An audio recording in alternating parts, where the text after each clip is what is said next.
S'il y a 20 ans, le mot faillite était un mot honteux, aujourd'hui, il est devenu une mode pratiquée par de plus en plus d'adeptes. Mais est-ce vraiment normal? Est-ce la solution acceptable devant la difficulté? Y a-t-il une autre solution que la faillite? Les vraies réponses aux vrais problèmes à l'heure de la bonne nouvelle.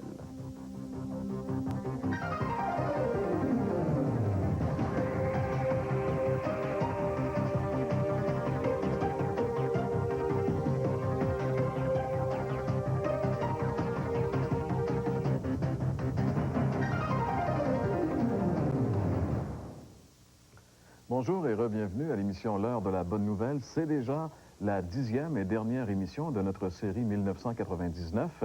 Messieurs, Gaston Jolin et François Fréchette, mes collègues qui, tout au long de cette série, avaient été avec nous, eh bien, on est déjà rendu à la dernière. Ça passe vite. Trop vite, hein? Ouais. On va parler aujourd'hui de la faillite. C'est pas parce que c'est la dernière émission qu'on parle de faillite, là, mais c'est parce que c'est un sujet qui touche aussi énormément de gens. Mais j'aimerais aussi rappeler à nos amis que dans un petit instant, dans quelques minutes, nous aurons l'occasion d'entendre Alain et Lynn Tisdale qui ont déjà chanté à notre émission au tout début de la série, qui reviennent avec un très beau cantique qui s'appelle « Oui, prends tout, Seigneur ». On vous invite à demeurer avec nous. Alors Gaston, quand on parle de faillite, on parle vraiment d'un problème de plus en plus présent dans notre société canadienne. Oui, c'est vrai. Et puis,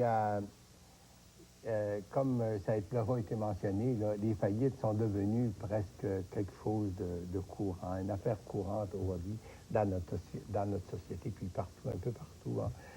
C'est pas seulement les travailleurs, aussi bien que, bon, les corporations et ainsi de suite. Hein. Bien, il y a plusieurs facteurs qui peuvent être responsables dans une faillite. D'abord, nous vivons dans une économie qui est très chancelante, et puis il n'y a rien de sûr, il n'y a rien de concret. Tu sais. Et puis je crois que tout ça, là, bien, je crois, moi, ça prépare le chemin ou, en fait, le décor pour des faillites. Il y a beaucoup de gens qui sont bien intentionnés, et puis, justement, à cause de cette économie chancelante, incertaine, les choses tournent mal, et puis les v'là au pied du mur, et puis c'est la faillite qui arrive. Hein. Mais bien sûr qu'il y a aussi des faillites qui sont intentionnelles. À propos de ça, dernièrement, on a dû voter une loi où les étudiants avaient tendance à s'endetter pour les études, et après qu'ils aient fini leurs études, eh bien là, ils faisaient faillite, donc ils n'étaient pas responsables devant leur engagement. Ils étaient libérés de leurs dettes. C'est ça, mais maintenant, la loi a changé, et puis un étudiant qui s'est endetté ne peut pas faire faillite avant 10 ans après la fin de ses études. Donc, quand on est rendu qu'on doit faire des lois pour ceux qui sont éventuellement mal intentionnés, c'est quand même intéressant à noter, mais c'est pas toujours le cas, hein? C'est pas toujours des mauvaises intentions. Non, mais je crois, moi, que l'homme, ce qu'il est, par nature, il y a beaucoup de faillites qui sont des faillites malhonnêtes dans le but de se débarrasser de nos dettes, pas seulement les étudiants, là. Moi, je crois, moi, qu'il y a des corporations, puis hein, il y a quand même, dans le milieu d'affaires, ça se produit. Mais la plupart des faillites dépendent d'un mauvais calcul, hein, des buts qu'on s'était proposés, quoi. C'est comme si on a visé plus haut que nos moyens ou que nos possibilités. Puis là, ben, ça aboutit à la faillite. Puis il se peut que certaines faillites dépendent des gens aussi qui sont avides de gains, sont tellement avides de gains. Ils veulent s'enrichir. Puis ça, c'est la racine. Ils profitent de la faillite pour faire de l'argent. Hein. Oui, justement. Oui, puis ils repartent sur un autre nom. Hein, et puis, bon. Alors, vous voyez, ou encore, la faillite pourrait dépendre aussi d'une mauvaise administration. Puis, j'ai justement examiné là, certaines statistiques là, qui m'ont été envoyées, là, puis c'est de juin en juin, de 97 à 98, c'est-à-dire hein, au Québec. Bon, ça, les consommateurs, ça, c'est des faillites surtout personnelles, là. Ben, les statistiques nous donnaient, pour cette année-là, 2213 faillites. Et puis, en Ontario, cette province voisine, 2556 faillites. Ça, c'est les faillites personnelles. Au Nouveau-Brunswick, c'est beaucoup plus restreint, plus petit, 83 faillites personnelles. Au Canada, 186 faillites. Ça, c'est des faillites personnelles, ça. Et puis,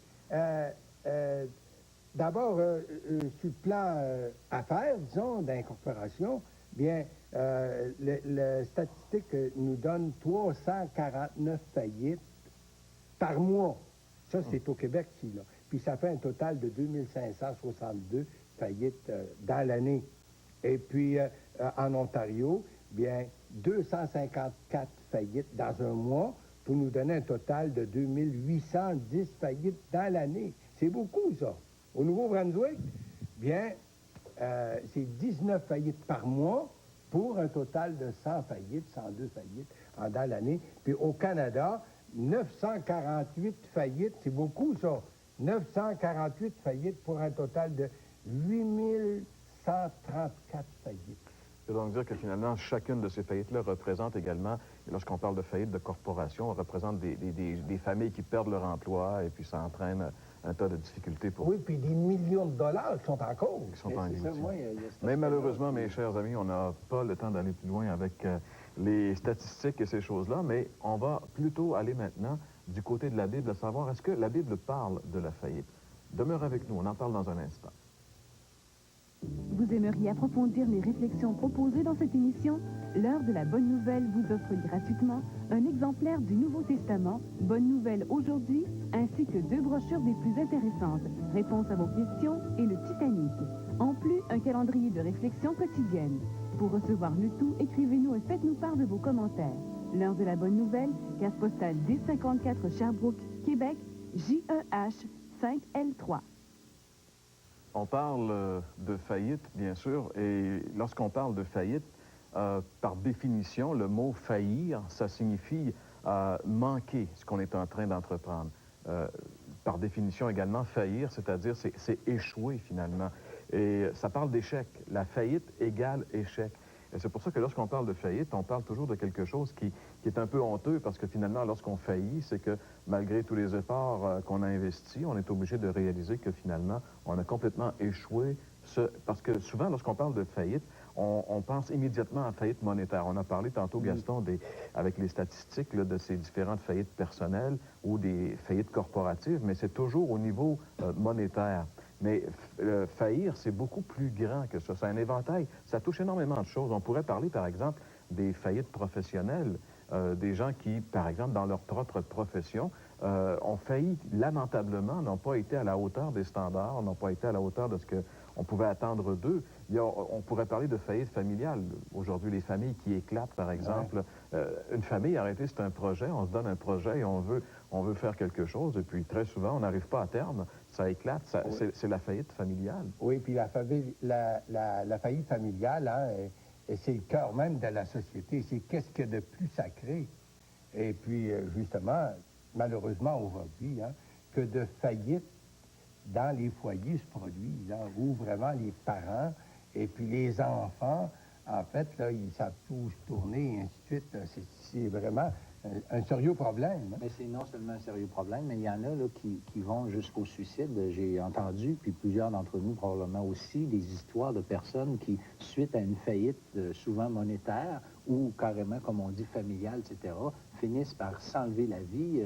Des gens, des fois, on entend presque hebdomadairement, quotidiennement, des gens qui se tuent, mais avant tuent leurs femmes et enfants, etc. Fait que ça venait un genre de faillite qui ne sont pas comptabilisés dans les statistiques de faillite monétaire. C'est ça. Et c'est des faillites, j'avais parlé de faillite morale, mais lorsque, bien sûr, des gens en arrivent à ce stade-là, c'est que moralement, ils ont failli également. Et puis, on pourrait parler aussi, moi, ce que j'aimerais mettre l'emphase maintenant, c'est sur un aspect de la faillite dont on ne parle pas tellement souvent, mais la faillite spirituelle. Parce que là aussi, je pense que le plus grand nombre de faillites, et si on mettait les statistiques, on serait peut-être très étonné, ce ne sont pas des faillites au niveau ni familial, ni moral, ni même financière, mais vraiment des faillites qui sont faites au niveau spirituel. Et on peut dire que plus l'homme s'éloigne de Dieu, finalement, plus il s'enfonce dans la misère. C'est ça une faillite. C'est fuir Dieu. Et par définition, l'homme est en fuite devant Dieu. Jésus a illustré cette vérité par une histoire qu'on retrouve dans l'Évangile selon Luc. Je pense que la majorité des gens ont entendu parler du Fils prodigue. c'est une histoire qui non seulement a été connue dans les milieux soi-disant religieux, mais qui a débordé. Le Fils prodigue est une histoire qui est très, très bien connue. Et Jésus a utilisé cette histoire pour démontrer justement la faillite humaine, la faillite de l'homme, la faillite, si on pourrait dire, de l'humanité entière, de la race humaine. Et Jésus avait le don de cristalliser des grandes pensées dans des histoires très simples à comprendre. Et il parle de ce jeune homme. Et j'aimerais juste lire un premier verset dans l'Évangile selon Luc, chapitre 15, le verset 12. Alors, grosso modo, c'est deux garçons dont leur père possède des richesses, une ferme, entre autres. C'est évident dans le contexte qu'il a une entreprise agricole, fort probablement. Et le plus jeune, on lit au verset 12, on peut lire ensemble à l'écran, le plus jeune dit à son père, « Mon père, donne-moi la part de bien qui doit me revenir. » Et le père leur partagea son bien. Ce qui peut nous surprendre, à nous, occidentaux de la fin de ce siècle, c'est comment est-ce que quelqu'un peut donner son héritage avant de mourir. Habituellement, hein? Nous, bon, c'est après qu'on est décédé qu'on a un héritage. Mais dans l'arrière-plan juif, il était possible que quelqu'un réclame sa part d'héritage avant même, parce que dans cet arrière-plan, c'est absolument à ses enfants que le père devait donner ses biens. Cela devait rester dans la famille de génération en génération. Donc, que ce jeune homme réclame sa part de biens, ça peut se comprendre très facilement d'un point de vue, si on veut, historique et culturel. Malgré que ça reste quand même, c'était particulier dans le sens que c'était... c'était un divorce là, avec son père. On ne voulait plus être dans la famille, on voulait avoir notre indépendance. C'était pas une chose normale que de demander si jeune sa part d'héritage. Ça, c'est évident que c'était anormal. Et c'est ce qui donne un sens aussi au début de l'histoire. Alors, ce jeune homme a comme un désir incontrôlé de liberté. Et ça, c'est, je pense, commun à beaucoup de gens, beaucoup de jeunes, beaucoup de moins jeunes et même beaucoup de vieux. Ce désir que nous avons de liberté, d'indépendance. Il voulait avoir une indépendance. Il était comme pressé, assoiffé de liberté. On pourrait dire qu'il étouffait littéralement chez lui. Il voulait prendre l'air. Il voulait vivre sa vie exactement, seul. Exactement, comme il l'entend. Et ça, c'est un des premiers pas vers la faillite, le jour où on veut prendre nos choses en main, alors que des fois, on n'est pas tout à fait capable de gérer les choses. C'était le cas pour ce jeune homme. Au verset 13, on lit ceci. « Peu de jours après, le plus jeune fils, ayant tout ramassé, partit pour un pays éloigné où il dissipa son bien en vivant dans la débauche. » Ce que j'aimerais ici souligner, bien sûr, il y a énormément de choses dans ces quelques paroles ici, mais il est dit qu'il est parti vers un pays éloigné. Et ça, c'est symptomatique. Il doit s'éloigner le plus possible de son père, parce que ce qu'il a décidé de faire, il sait très bien qu'il ne peut pas le faire dans la présence de son père. Pourquoi? Parce que son père était en désaccord avec ce qu'il voulait faire. Absolument, absolument. C'est sûr que son père n'aurait pas permis que je veux dire, ses biens soient dilapidés de la façon dont son fils voulait le faire. Ça, c'est évident. Alors, pour le faire à sa guise, il devait s'éloigner. Et qu'est-ce qu'on peut voir là-dedans ici? C'est que le péché pousse toujours l'homme à fuir Dieu. Et plus on pêche, plus on fuit Dieu, plus on s'éloigne de Dieu. Et plus on s'éloigne de Dieu, eh bien, plus on s'enfonce dans la boue, malheureusement. Et c'est le cas de ce jeune homme. On peut poursuivre un petit peu. Au verset 14, il est dit ici, « Lorsqu'il eut tout dépensé, une grande famine survint dans ce pays, et il commença à se trouver dans le besoin. » Lorsqu'il eut tout dépensé. Il est fort probable que quand ce jeune homme est parti avec sa richesse, il s'imaginait, lui, qu'il en aurait pour toujours de l'argent. Il ne s'imaginait pas qu'un jour, il allait arriver au bout. Mais, malheureusement, il a tout dépensé. Et puis là, il s'est retrouvé sans argent, sans aucun revenu. Et par surcroît, un malheur n'arrive jamais seul. Il nous est dit ici qu'il y avait une famine. Et ça, je pense là-dedans, ce qu'on peut voir aussi, une chose très importante, c'est qu'on ne peut pas toujours défier les lois morales de Dieu. Dieu a donné des lois, comme la loi de la gravité, par exemple. Si on saute d'un édifice de 10 étages, eh bien, on ne peut pas défier la loi de la gravité. On va tomber en bas, puis quand on va arriver, on va voir que ça fait drôlement mal. Mais c'est parce que Dieu a mis des lois. Et il y a des lois morales, il y a toutes sortes de lois que Dieu a mis. Et si on veut les défier, tôt ou tard, on va payer très, très cher. Et c'est un peu ce que nous présente ce passage. Et quand on arrive au verset 15, alors ce jeune homme, il alla se mettre au service d'un des habitants du pays qui l'envoya dans ses champs garder les pourceaux. Alors on peut dire, voilà où mène une vie déréglée finalement. Jésus a dit que quiconque se livre au péché devient esclave du péché. Ce jeune homme se retrouve avec les pourceaux. Lui qui voulait vivre sa vie, lui qui était assoiffé de liberté, d'indépendance, ben, il se retrouve maintenant avec les pourceaux. Il l'a continuellement dégringolé depuis le début. Si on remarque bien, là, plus il va, plus il descend en bas. Et il se retrouve maintenant au verset 16. Il aurait bien voulu se rassasier des carouges que mangeaient les pourceaux, mais personne ne lui en donnait. Il est maintenant avec les pourceaux, les cochons, et il ne peut même pas manger la nourriture des pourceaux. Alors ça veut dire que tourner le dos à Dieu, c'est en arriver tôt ou tard à avoir pour nourriture que les déchets de la société. Il y a un homme, un très grand penseur de notre siècle, qui s'appelle Francis Schaeffer. C'est un chrétien qui a écrit énormément de livres. Et il a dit ceci, il a dit « Une existence sans Dieu se termine obligatoirement dans les détritus d'une porcherie. » C'est très sérieux. Et ça, c'est la faillite totale. Il est dans la porcherie, il est seul, il est abandonné, il est ruiné, il est affamé. Voilà où notre ami se retrouve. Et à ce stade, il y a juste deux solutions qui s'offrent à lui maintenant. Ou bien il peut en finir, se suicider. Ça, c'est la mauvaise solution, mais malheureusement, François nous en a parlé. Très souvent, les gens choisissent cette solution. Ou il y a une bonne solution, c'est-à-dire revenir chez lui. Quelle décision ce jeune homme va-t-il prendre? Eh bien, pour le savoir, demeurez avec nous, puisque François nous donne la solution de cette énigme dans un instant.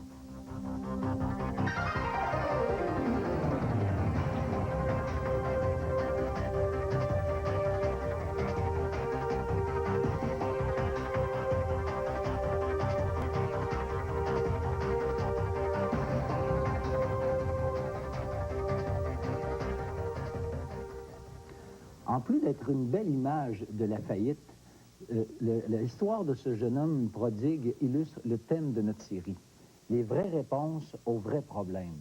Le vrai problème, c'est qu'il est malheureux, loin de son père, et ce, malgré un départ qui était motivé par la recherche du bonheur, comme Jean-Pierre l'a dit. La vraie réponse, c'est que le retour au père qui typifie Dieu lui-même est la seule alternative qui s'offre à lui. Je vous propose 4 étapes et 4 mots importants qui résument la démarche de ce jeune homme. Et on va faire maintenant la lecture dans l'Évangile de Luc, au chapitre 15, au verset 17 jusqu'au verset 24. Étant rentré en lui-même, il dit, « Combien d'employés chez mon père ont du pain en abondance, et moi ici, je meurs de faim. Je me lèverai, j'irai vers mon père, et je lui dirai, « Mon père, j'ai péché contre le ciel et contre toi. Je ne suis plus digne d'être appelé ton fils. Traite-moi comme l'un de tes serviteurs ou de tes employés. » Il se leva et alla vers son père. Comme il était encore loin, son père le vit et fut ému de compassion. Il courut se jeter à son cou et le baisa. Le fils lui dit, « Mon père, j'ai péché contre le ciel et contre toi. Je ne suis plus digne d'être appelé ton fils. » Mais le père dit à ses serviteurs, « Apportez vite la plus belle robe et revêtez-le. » Et là, c'est la fête qui commence. Voyez-vous, la première chose que ce jeune homme a fait, c'est qu'il a été convaincu. C'est la réalisation de ce qui lui manquait était exactement ce qu'il avait jadis rejeté. Il réalise maintenant que la seule solution pour un retour vers le Père, il en est maintenant convaincu, est de prendre ces choses et de retourner vers son Père. Il en est exactement ainsi pour nous. Le rejet de Dieu nous prive de ce qui est nécessaire pour notre bonheur. Chacune de nos tentatives devient élément de preuve que sans Dieu, nous allons devant la faillite, et pas nécessairement la faillite financière, bien que cela puisse nous y conduire, mais la faillite spirituelle. Cependant, tous doivent se reconnaître perdus dans une douloureuse conviction que, comme le prodigue, nous sommes égarés loin de Dieu. Nous avons fait faillite spirituellement. Le demi-tour dans le cheminement du prodigue est une belle image de ce qu'est la repentance. Depuis le jour de son départ, chaque nouvelle décision l'éloignait de plus en plus de son Père. Mais ayant maintenant fait demi-tour, chaque jour le rapprochait jusqu'à ce que le Père, qui était encore loin, puisse le voir. Ce qui nous amène à la deuxième étape, la compassion, cet accueil que le Père lui a fait. Ce qui est touchant dans notre récit, c'est que l'accueil que ce Père a fait, il s'est jeté à son cou, nous dit le texte. Il courut se jeter à son cou et le baisa. Et cela démontre l'empressement du Père qui attendait certainement depuis longtemps ce fils et n'en pouvant plus, court et accueille ce fils repentant qui vient vers lui. Sans doute, vous comprenez que cela est une merveilleuse image pour nous enseigner que Dieu offre aux pécheurs repentants un accueil tout à fait semblable. Lorsqu'il était encore loin, ah, que j'aime cette pensée, Dieu prouve son amour, nous dit la Bible, envers nous, en ce que lorsque nous étions encore des pécheurs, Christ est mort pour nous. Le cœur de cette parabole nous enseigne que la compassion de Dieu envers le pécheur est telle que cela devrait nous toucher. Et tous ceux qui ont fait faillite dans leur vie, tous ceux qui hésitent maintenant à se tourner vers Dieu, vous ne devez pas vous abstenir et réaliser la compassion que Dieu a pour vous. Et maintenant, la confession. Le jeune homme reconnaît qu'il a péché, il reconnaît qu'il s'est éloigné de son père, mais le père est capable de le recevoir et c'est ainsi qu'il va faire maintenant. Et le quatrième point, c'est le pardon et la restauration. On voit que le jeune homme vient vers le père et le père l'accueille. Et c'est là que se produit cette chose importante, c'est que le fils qui était loin vient rejoindre son père qui, lui, l'attend. Et cette rencontre est merveilleuse parce que c'est la réconciliation, c'est la confession, c'est le pardon, c'est la restauration. Vous pouvez, vous qui avez fait faillite spirituellement, vous pouvez venir de cette façon-là à Dieu et recevoir simplement dans une courte prière, dans vos propres mots, lui demander « Seigneur, je reconnais mon péché, je veux venir à toi, je réalise que tu es un Dieu qui m'aime, un Dieu qui m'a accueilli et je te reçois maintenant. Faites-le, je vous en supplie. »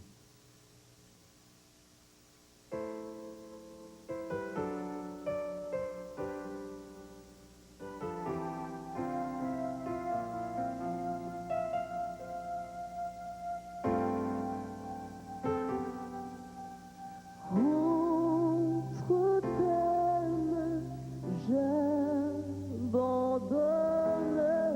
tout ce que j'appelle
Merci beaucoup, Lynn et Alain Tisdale, ce merveilleux cantique traditionnel servi à la moderne. Oui, prends tout, Seigneur. Messieurs, Gaston et François, c'est déjà notre dernière émission. Merci d'avoir été avec nous durant toute cette série et nous vous convions à revenir l'année prochaine pour une autre série. Alors donc, passez un très bon été et peut-être à l'an 2000.